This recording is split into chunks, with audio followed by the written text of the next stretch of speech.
자, 밤에 꿈 좀 꿨나요? 어제 이제 4시간 동안 방송을 하고요. 네. 목도 그렇고 몸이 좀 안 좋아가지고 바로 푹 자가지고 한 6시간은 잤어요. 그럼 꿈은 안 꿨네요? 꿈을 안 꾼 것 같아요. 내가 깊이 자면 꿈을 꾸는데 내용이 기억 안 나는데 어쨌든 그냥 되게 깊이 자긴 보통 이제 깊이 자면 안 꾸고 약간 그런가? 옅게졌을 때 꾸죠. 그러면 안 꾼 게 맞는 것 같아요. 완전 딥슬립을 한 거죠. 맞아.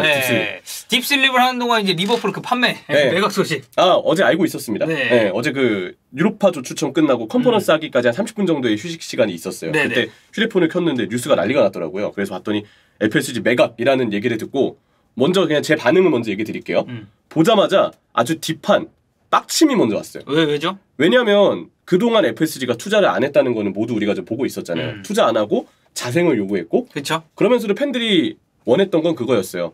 팀의 사이클이 지금은 아직 그래도 이번 시즌 전까지 정상에 있으니까 FSG가 최대한 효율을 좀 세려는 것 같고 어쨌든 뭐 그동안 재정도 좀 정상화시키고 뭐 나름 안필드 중축과 같은 투자도 없었던 건 아니니까 네. 그래 거기까지는 이해를 간다. 근데 팀의 사이클이 떨어지는 시점에 FSG도 그때는 뭔가 메가딜을 준비하고 있겠지. 벨링엄들과 같은. 그러니까 대대적인 투자를 하겠지. 네, 그래서 그때까지는 기다리고 있었어요. 씨, 진짜 너무 이런 정책 자체가 짜증나고 이것 때문에 리버풀이 점점 한계가 보이는 게 눈에 보이기 때문에 FSG를 그동안 많이 욕했지만 정말 만에 하나 메가딜을 준비하는 걸 수도 있기 때문에 그래 한번 해봐라. 그래서 메가딜로 우리를 만족시켜 다오라고 보고 있었거든요. 근데 그 시점이 오니까 갑자기 판매한대요. 그러니까 만약에 차라리 주드 벨링엄이 이거 존나 현실화 되는 것 같습니다. 이랬으면 이제 이게 박수 쳤겠지 그냥. 맞아요. 근데 그것도 아니고 이제 와가지고 진짜 딜을 해야 되는 순간, 자기들 돈 써야 되는 순간이 오니까 갑자기 판대요. 우리 리버풀 이제 판매해요 이렇게. 야 니네들 돈 써야 돼. 그거 기다리려고 우리가 두 시즌 세 시즌 리버풀 2시즌 3시즌 계속 기다리고 그랬던 거잖아요. 근데 갑자기 판다고 하니까 열을 받죠. 이거 그러면 예전부터 투자 안 했던 게 판매 각 재고 있었던 거 아닌가. 그렇게 볼 수 있기 때문에. 약간 좀 그런 느낌이네요. 제가 이제 전 좀 다른 케이스인데 말라가도 사실 대대적인 스쿼드를 구축을 했었죠. 말라티코라고 챔피언스리그 아주 화려한 스쿼드였어요. 근데 이제 그 이후에 투자를 줄이더니 나중에는 결국 이제 그 비리 그리고 이제 뇌물 수수 그리고 뭐 빼돌리고 이렇게 잡혀갔습니다. 이제 그거에 대해서 저도 굉장히 빡쳤었던 기억이 나는데 물론 이제 그건 약간 다른 케이스이긴 하지만 거기는 불투명했고 여기는 뭐 투명하라 믿어야죠. 그렇죠. 근데 이제 어쨌든 형철이는 투자를 해야 되는 그 시점에 투자를 하지 않고 발을 빼는 모습에 대해서 이제 굉장히 화가 난 거고. 맞아요. 보스턴 레드삭스의 구단주이기도 하죠. 이 페네이 스포츠 그룹이 지난 2010년 10월 조지 질레트 주니어 그리고 톰 힉스로부터 리버풀을 인수를 했습니다. 인수를 했고 이후에 온 인물이 위르겐 클롭 감독. 그리고 뭐 FA컵 우승했고 리그컵도 지난주 우승했고 챔스 우승했고 그리고 대망의 2019-2020 시즌 30년 만에 이 프리미어리그 우승. 이거 대단하지 않나요 진짜? 그렇게 지원 못 받고 있는 구단에서 클럽이 이 정도 이루는 거는 이거 어느 감독도 하지 못할 기록이라고 저는 자부해요. 네. 근데 FSG는 리버풀을 매물로 내놨고 성사되진 않았지만 이미 과거에도 판매를 한번 시도한 적이 있었죠. 그동안 진짜 FSG가 투자 안 하고 영입 안 하고 막 그런 거 있잖아요. 쿠메티오의 성장은 한 명의 영입가도 같다. 이런 드립들을 치고 막 그랬었으니까. 그래서 이게 판매가 될지 좀 미지수긴 한데 FSG는 지금 제안을 받고 있다고 합니다. 그래서 FSG 쪽 성명서에 따르면 FSG는 리버풀의 주주가 되고 싶어하는 제3자로부터 자주 관심을 받아왔다. 이전에도 말했듯이 적절한 제안과 조건 하에 리버풀이 클럽으로서 최선의 이익을 얻을 수 있다면 새 주주를 고려할 것이다. 경기장 안팎으로 리버풀의 성공을 위해 최선을 다하고 있다라고 이야기를 했습니다. 자, 여기서 이제 형철이가 좀 열받을 수 있는 포인트는 이거죠. 경기장 안팎으로 리버풀의 성공을 위해 최선을 다하고 있다. 기자들한테 정보 푸는 거는 최선을 다하는 것 같더라고요. 맨날 뭐 영입이 이제 내년엔 있을 것이다. 1년 뒤엔 있을 것이다. 뭐 내년에 누구 영입을 위해서 지금 돈을 아껴두고 있는 것이다. 다 리버풀 팬들이 일발장전 중이다. 숱하게 봤던 시나리오죠. 그래서 진짜 이제 메가딜 하겠구나. 그래 니네 1년 뒤 됐다. 봐라 했을 때 성과로 FSG가 보여준 거 있었나요? 단 한 번도 없었어요. 근데 어떻게 보면은 아주 좋은 소식이기도 합니다. 왜냐? 아까 일단 대부분의 팬분들이 그럴 거예요. 화가 나잖아요. 근데 한편으로 보면 어차피 이랬을 애들인데 FSG가 그대로 갔어도 영입 안 하고 계속 지금의 지지부진한 행보가 이어졌던 건 똑같을 거예요.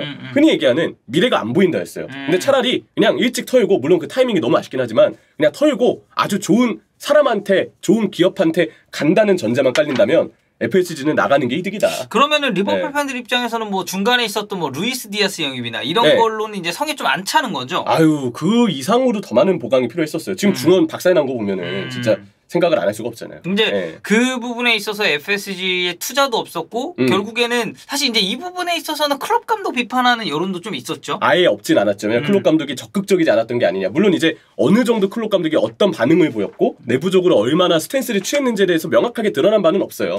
이것 또한 이제 기사에 따른 추정이고 좀 그렇기 때문에 클럽도 적극적이지 않았던 게 아니냐는 반응을 좀 보일 뿐이지. 근데 확실한 100%의 사실은 FSG는 자기 돈을 쓰지 않았다는 거죠. 네. 매스펜딩이나 그런 지표들 보면은 명확하게 알 수 있습니다. 자, 가디언에 따르면 2010년에 리버풀을 한 4,790억 정도 FSG가 인수를 했습니다. 근데 사실 되게 오래전이죠, 지금 보면. 호지슨 있을 때로 기억합니다. 12년 전의 일이니까. 그래서 이후에 클럽과 함께 성공을 거두며 이 안필드의 두 스탠드 재개발, 그리고 이제 커크비의 새 훈련장 이 단지를 또 이제 건설을 하기도 했는데 경기장 수용 인원을 막 늘리고 이제 이런 것도 있었어요. 맞아요. 새 스탠드 뭐 이제 막 다음 시즌에도 완공된다 뭐 이제 이런 얘기도 있고. 근데 이걸 생각을 해봤을 때도 이런 스쿼드에 대한 보강이라든지 리버풀 팬들이 원했었던 그 포인트에 대한 보강은 FSG가 적극적이지 않았다. 맞아요. 그렇기 때문에 오히려 판매하는 게 나을 수도 있다. 그렇게 보는 거죠. 지금 정확한 얘기입니다. 그러니까 뭐 FSG가 오래 이끌어봐야 계속 같은 스탠스가 이어질 거기 때문에 차라리 그냥 여기서 확 털고 리버풀은 새로운 주인을 찾아가는 게 맞다.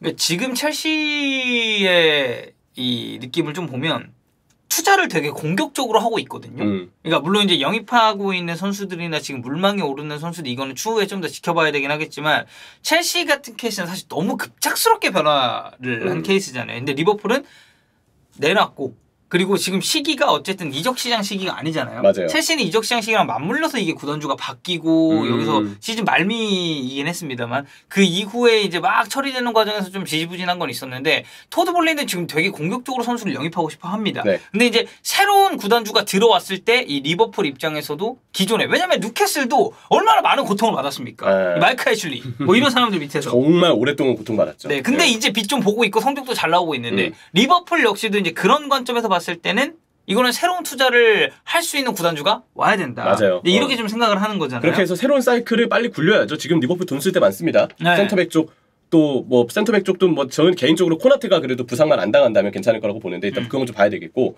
뭐 당장 생각나는 쪽은 역시 중원이 가장 일단 중원이 제일 급하죠. 매우 급하죠. 그리고 윙포워드 쪽도 지금 나이가 들고 있고 피르미노 거치가 어떻게 될지 모르겠지만 전체적인 공격진의 보강도 지금 1순위예요. 네. 그리고 여유가 된다면 이제 마팁도 부상도 많고 나이도 있으니까 이 부분에 센터백 백업까지도 좀 생각을 해야 되는 그런 상황 전두라고 정리를 좀 하고 싶어요. 그럼 정리를 하자면 그럼 수비, 중원, 공격 다 보강해야 된다는 맞아요. 얘기 아닙니까? 키퍼 빼고 다 보강해야 된다. 알리송은 졸라 잘합니다. 켈러도 괜찮으니까. 네, 하지만 네, 네. 수비, 미드, 공격 다 보강해야 된다. 네, 그래서 문제는요 수비랑 미드랑 공격이 문제입니다. 맞아요. 약간 이런 느낌이잖아. 리버풀로 봤을 때 풀의 마지막 닐 받침 빼고는 다 보강해야 된다. 이렇게 봐도 무방합니다. 자, 그래서 저희가 2022년 기준으로 대기업 그 공정자산 이 총액을 기준으로 우리나라의 그 대기업 리스트를 한번 쭉 뽑아봤어요. 야. 만약에 대한민국에서 리버풀을 인수하게 된다면 어느 그룹이 들어가는 게 좀 맞는가? 규모가 나와 있는 거죠? 그러면? 네, 규모가 다 나와 있죠. 그래서 저희가 이제 대기업이라고 칭할 수 있는 그 리스트만 이제 쭉 정리를 해봤고 지금 제가 봤을 때 쭉 눈에 들어오는 곳은 이제 하림. 네, 하림. 닭. 네. 하림 우리나라에서 대기업 맞죠? 대기업이죠. 밖에 거의 대부분은 하림닭 아닙니까? 2022년 대기업 집단순위 공정자산 총액에서 하림이 14조 6,820억입니다. 전 그리고 하림타워를 굉장히 좋아해요. 그렇죠. 이 지표를 믿을 수 있는 게 하림타워 때문이에요. 하림타워 저희가 예전에 그 데이트 장소 월드컵에서 이제 맞아요. 얘기했었죠. 아주 유명한 밈 중에 하나죠. 네, 이명철의 하림. 아마 지금쯤 명소가 됐을 거예요. 하림타워 데이트 명소가 됐을 거예요. 그럼 만약에 이게 하림이 이제 들어왔어요. 근데 이제 FSG 이게 그건 별도잖아요. 여기에 이제 어떤 스폰서가 바뀌느냐 이건 별도. 그럼 만약에 리버풀에 하림 이거 어때요? 하림. 한국어야. 한국어? 네, 한국어로. 아니 하림. 글로벌하게 장사해야죠. 무슨 한국어를 써. 그럼 이게 HA 이렇게 가야 된다. HA 아니면 뭐 치킨. 치킨은 좀 그렇다. 치킨 좀 그렇지.